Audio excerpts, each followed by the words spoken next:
Bien le bonjour, aimables téléspectateurs de Satellite 24 Télévision. C'est la dernière production de cette semaine de la revue de presse. Bien le bonjour à vous. Débutons notre revue de presse ce matin avec le journal Info Matin qui s'intéresse à la production de grande consommation. Mbara Atangna en appel au patriotisme économique. C'est le titre d'Info Matin. Le ministre du Commerce, dans un communiqué ce 1er septembre, invite les acteurs des différentes filières à suivre l'exemple du cimentier Mira SA. Cette entreprise a, depuis 2 juin 2022, ceci grâce à une augmentation de ses capacités de production interne, procédé à une baisse de 300 à 500 francs CFA respectivement pour les gammes du type 42.R et 32.R du prix de sa marque de ciment, au grand bonheur des consommateurs. Lire le communiqué et le décryptage en page 2 et 3 d'Info Matin. Info Matin s'intéresse à la prolongation de mandat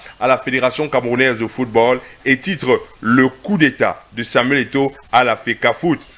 Le Petit, avec une assemblée générale acquise à sa cause, vient de consacrer les postures en modifiant les règles du jeu pendant le match. Les réactions de la FIFA et de la CAF attendues, c'est en lire en page 8 d'Info Matin. Poursuivons avec le quotidien qui s'intéresse à la rentrée scolaire. Lundi 5 septembre 2022, jour de rentrée, il fait bon de vivre à l'école. C'est ce qu'il faut découvrir dans le quotidien ce matin. Clôture des listes électorales, toujours dans le quotidien. 7 298 244 inscrits au 31 août 2022. C'est ce qu'il faut retenir du point de presse du directeur général d'Elecam Cameroun, monsieur le docteur Eric Essoussé, qui dit une augmentation de 155 463 électeurs inscrits, soit une augmentation globale de 85%. Lire l'intégralité du point de presse qu'il a donné hier, 1er septembre 2022, du côté de Yaoundé. Poursuivons avec The Guardian Post qui s'intéresse à la personnalité de la semaine. Il s'agit de Yapatian Stafou, président de la section RDPC aux États-Unis. C'est le grand portrait que nous propose The Guardian Post ce vendredi matin.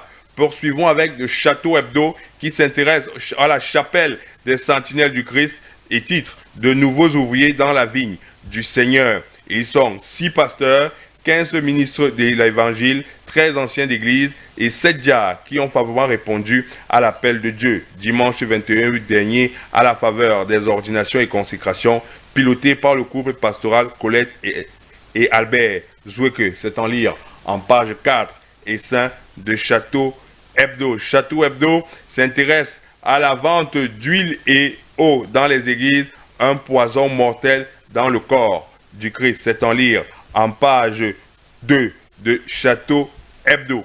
Poursuivons avec le Tri Hebdo le soir qui s'intéresse à la frontière Cameroun-Congo-Brazza. Symbiose et titre Symbiose parfaite pour la réalisation de la démarcation.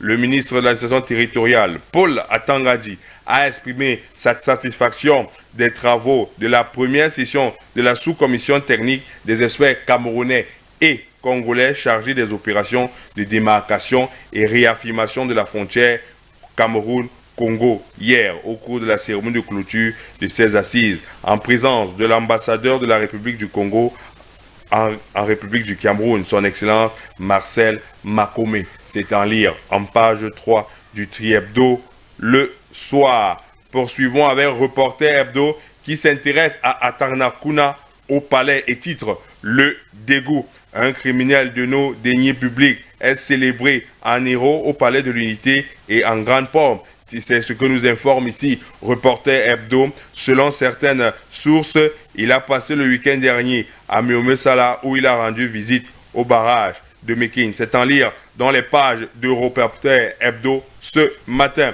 Et Singan toujours s'intéresse à cette visite d'Atarnakuna au palais de l'Unité et titre La République profanée. C'est le grand titre de Singan ce matin. Le criminel économique récemment libéré de la prison centrale de Yaoundé sans être innocenté par la justice camerounaise se donne en spectacle sur la toile où on l'aperçoit en image aux sorties d'une audience avec le directeur du cabinet civil de la présidence de la République, Samuel Vondoayolo, comme déjà celle des ACAP fastueuses qui ont suivi sa sortie controversée de prison le 29 juin 2022. Il faut lire la réaction du Grand Prix du roman de l'Académie française, Calix Béala, sur cette sortie. C'est en lire en page 5 à 7 de Essinga ce matin. On s'intéresse au quotidien Émergence qui s'intéresse à la lutte contre les produits éclaircissants et titre Madaouda Malachi. Peut-il l'emporter? La grande interrogation que pose le quotidien Émergence en ce début de week-end, c'est en lire en page 5 du quotidien Émergence. Le quotidien s'intéresse à la véhicule de la CAN et titre Ngala Bibé livre sa version des faits. Et c'est en lire en page 3 du quotidien Émergence. Poursuivons avec le quotidien Éco-Santé. Éco-Santé qui s'intéresse à l'accès aux soins de la santé de qualité et titre Paul Biya d'Haute-Garoua d'un hôpital général. Le président de la République a signé le jeudi 1er septembre le décret portant création, organisation et fonctionnement de l'hôpital général de Garoua. Lire le dossier en page 4. Toujours dans Éco-Santé, on s'intéresse au 5e prix d'excellence du leadership en santé. Le comité technique, le comité scientifique dévoile les critères d'évaluation des potentiels lauréats. C'était au cours d'une réunion en présentiel et visioconférence présidée par le vice-président du comité scientifique, le professeur Tédanié Ekoué, dans la salle de conférence du Centre international de référence Chantal Biya ce 1er septembre à Yaoundé. C'est en lire en page 6 d'Éco-Santé. Poursuivons avec Mutation qui s'intéresse à deux épidémies, à deux maladies, la tuberculose et la méningite et titre le vaccin introuvable. Une rupture de stock du BCG est observée depuis quelque temps dans plusieurs hôpitaux publics. C'est le grand focus que nous propose ici Mutation, c'est en découvrir en page 7. Toujours dans Mutation, on s'intéresse au management et la grande réussite, c'est la recette de la CNPS à découvrir en page 9 du journal Mutation. On s'intéresse au quotidien Réalité Plus. Il nous amène du côté de Kumba. Le préfet Toundong ferme le temple de la Presbyterian Church in Cameroun pour excès de grégerie et de sorcellerie. Nous apprend le quotidien Réalité Plus.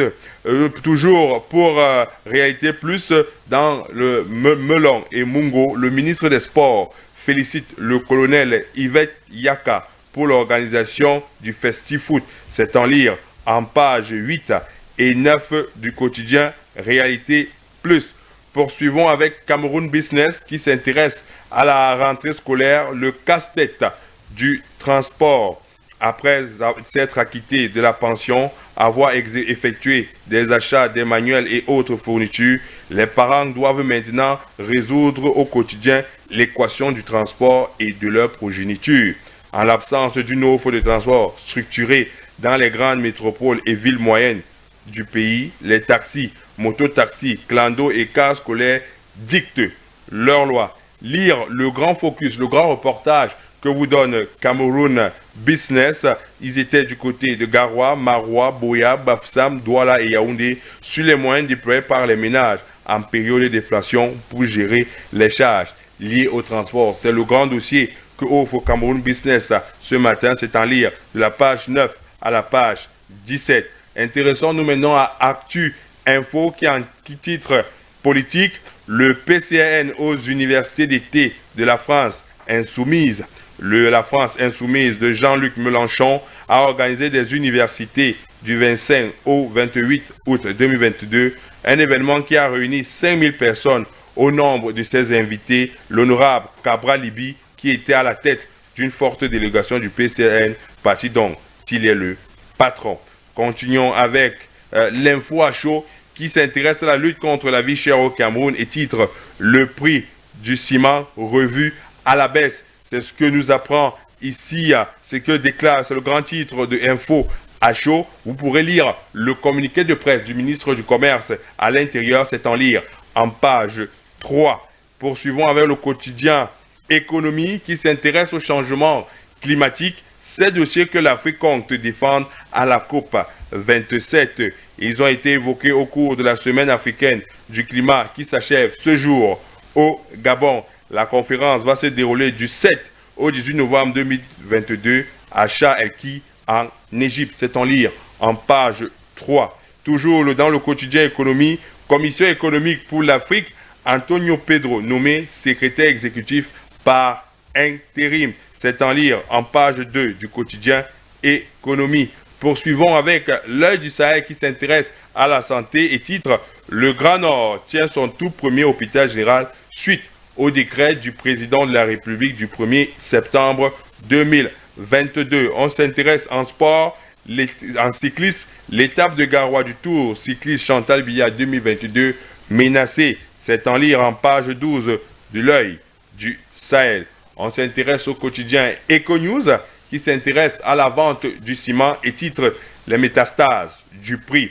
Le ministre du Commerce, Luc Magloire Baratana, vient de rendre public un communiqué dans lequel il invite les producteurs de ciment opérant au Cameroun à baisser les prix. Ils devraient augmenter leur production comme l'a fait l'un des producteurs de ciment. Pourquoi et comment les prix de ce produit sont-ils devenus instables? C'est le grand décryptage que vous offre le quotidien décryptage ce matin, c'est à lire en page 6. Poursuivons avec Le Jour qui s'intéresse au redressement fiscal, l'affaire Vision 4. C'est le grand titre de Le Jour. Comment un rapport de l'Agence nationale d'investigation financière a conduit au contrôle de l'entreprise. Les 6 inspecteurs des impôts poursuivis en justice par Jean-Pierre Amourou-Belinga dénoncent la décision du MINFI d'accorder une remise aux promoteurs de la chaîne de télévision. C'est en lire en page 2 et 3 du journal Le Jour. Le journal Le Jour s'intéresse à Idriss Carlos Kameni qui dit l'envie de continuer au haut niveau. Le gardien de but des Lions indomptables a signé un contrat avec Union Sportive Santa Colma d'Andorre en Espagne. C'est en lire en page 9 du journal Le Jour. De Poste s'intéresse à la rentrée scolaire du côté du Nozo et dire que les enseignants doivent saisir les opportunités qui les sont offertes. Terminons avec le journal Investigation qui s'intéresse à Samuel Eto'o sur les sentiers pastimaux du football. Samuel Eto'o, l'homme de la situation, c'est en lire en page 2 de Investigation. Investigation s'intéresse à la commune de Yaoundé 6, Jacques Yoki Onana, sur les traces d'un passionné au service du développement du football. C'est en lire en page 4 de Investigation.